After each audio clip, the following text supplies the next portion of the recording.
All right, and then I got another cool thing going on at this yard. This tree is reverting.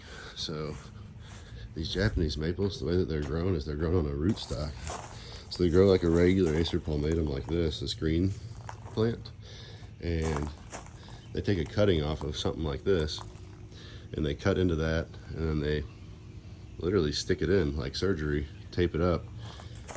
And sometimes it'll grow back, and so if anything grows back below the graft mark, and that's your graft mark right here on this, but this thing growing below it,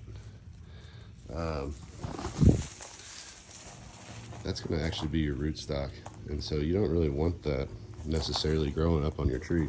Although it can make for a super cool tree, because if you wanted now, you could have a tree with like a tall green top and then a lower red bottom, and not a lot of people have that because kind of a freak thing when these decide to grow that out, especially when they're so healthy. This one is really looking good, so I don't know why it's doing that, but it also looks like this is not first year growth. That wood is pretty thick. I'm guessing it's been growing for 2 or 3 years there, so maybe this tree got stressed out once upon a time and nobody realized it had reverted.